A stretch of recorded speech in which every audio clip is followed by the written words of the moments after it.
Christian Helmers coming at you from New York, in town for the Belmont Stakes. I am at Raw or Die on Twitter or Instagram. You can also email me at rawordie1@gmail.com. Would love to hear some feedback, would love to hear some stories, some information, anything you have that you want to talk about in horse racing, hit me up. I may talk about it on here, I may tweet it out or whatever. A little bit of background on me. I'm one of the largest winning cash tournament players in the country, if not number one, depending on how you want to slice and dice it. I've won almost $1 million now, multiple tournaments. You know, there's probably about 5 or 10 players that are in the elite status categories of cash games, winning over hundreds of thousands of dollars. And so I don't even want to say I'm better than anybody, because it all depends on the year and depends on the horses that show up on those days of the tournaments. But I know what I'm doing when it comes to betting on the horses. I also actually have a pretty firm grip on the horse racing industry, because I spent 4 years lobbying on behalf of Betfair Limited Group as their Director of North American Business Development. My job was to inform the industry of the value proposition behind the betting exchange, as well as look for opportunities.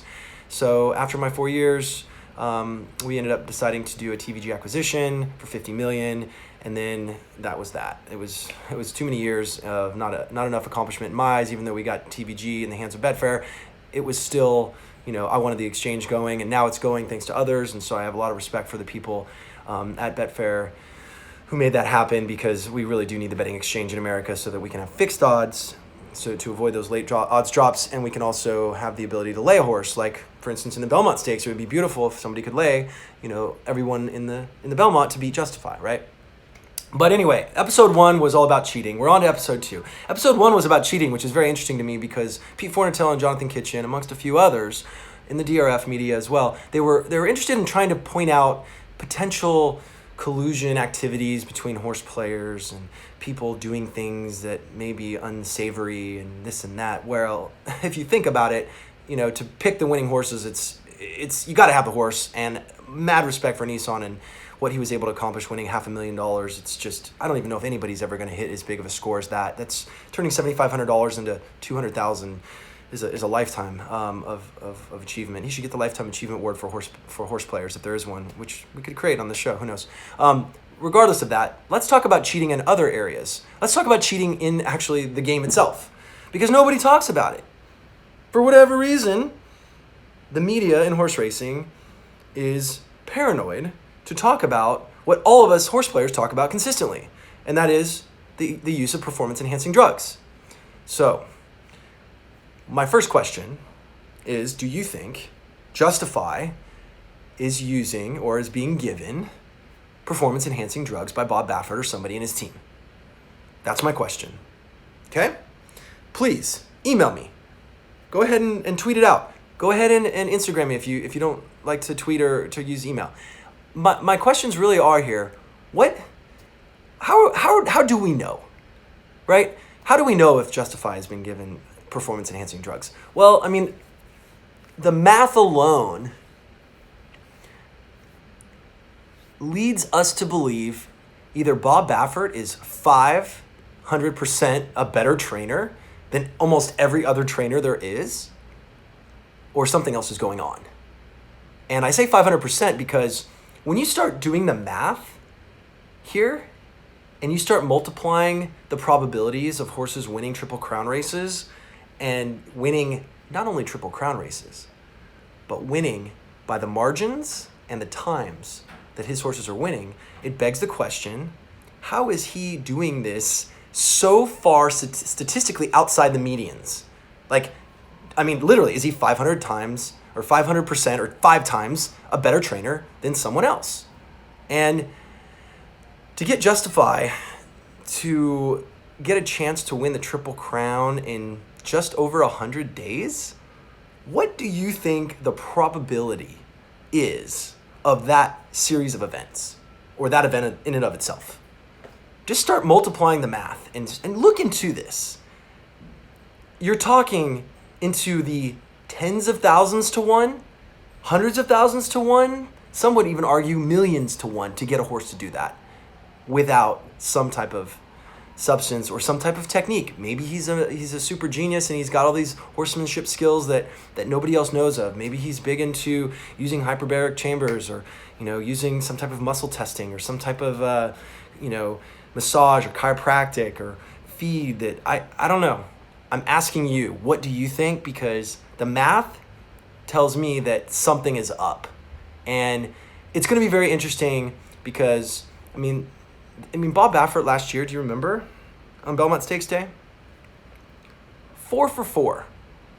American Anthem, Abel Tasman, More Spirit, and West Coast. They all crush, basically. The probability of those 4 horses winning alone, just based on the odds of the betting public, was 100-1, right? Most of us horse players looked at each other and said, what's he using? I want to know what are the standard practices by the racetracks like NYRA and California, Santa Anita, Aqueduct, Belmont, Saratoga, Del Mar. I want to know what exactly is the protocol. When a horse steps onto the track, not just for the Triple Crown either, but when a horse steps on foot onto the track and is stabled at the racetrack, when they're getting ready to race, how often are they tested? How many horses are tested in each race? Is every single horse tested for performance enhancing and potentially performance debilitating drugs? Are they just testing the top finishers? How many drugs or synthetic steroids or clenbuterol knockoffs are they testing for? What is the number using mass spectrometry that we can actually get to? Like, how many is possible to test for? How much does it cost? I have no visibility into this, and I want to know. So this is one of the reasons I'm doing this, is I really want people to share with me how this works, because I'm getting all kinds of different answers, and I would love if I could understand, is this industry doing its highest, bestest self in order to protect the horses? Now, I've been vegan 10, 11 years. I have a very hard time looking other people in the eyes and telling them that these horses are perfectly cared for with regard to drugs, because I don't know. I know that they're searched by veterinarians and scoped to make sure they don't have any physical ailments, but I don't understand, are we doing the best of the best? Are we in the 21st century of drug testing, right? I mean, you hear it in the NFL. It's talked about all day long, and people are suspended for 4 games or longer. You hear it in Major League Baseball, same thing. You don't hear anything about this in horse racing anymore. It's like only if a guy is caught red-handed with a test does he get suspended for, God knows, 30 days, get slapped with a small fine. It just doesn't add up. And so my question is, really, are we at a point now where we can cross this bridge and move into, to me, like the highest level of awareness with these animals and care for them, so that we can actually remove the super trainers that have these astronomical rates of success? Now, again, I'm not saying it's not all horsemanship. I'm not saying that Bob Baffert and Todd Pletcher are not elite horsemen. They are, by far, no question about it. The results are the results. What I'm saying is there's a point. If a guy was shooting 70%, or something, I guess home runs would be a better example in baseball. If a guy was hitting 150 home runs, at some point when he's hitting 3 or 4 times as many home runs as every other home run hitter, you have to ask, how is he doing this? Is he corking the bat? Is he getting some type of substance in his body to help his swing speed? I don't know. I'm saying something is just fishy. So when it comes down to it, I'd like to learn more. Please reach out to me, because when I see Arrogate improve, 10 to 15 lengths, 2 seconds or more in about 30 days before he won the Travers, I cringe. I know he was a beautiful looking specimen, and I know that he filled out. I'm just asking people, is this possible to happen without some type of a drug? I don't know the answer, so please share with me.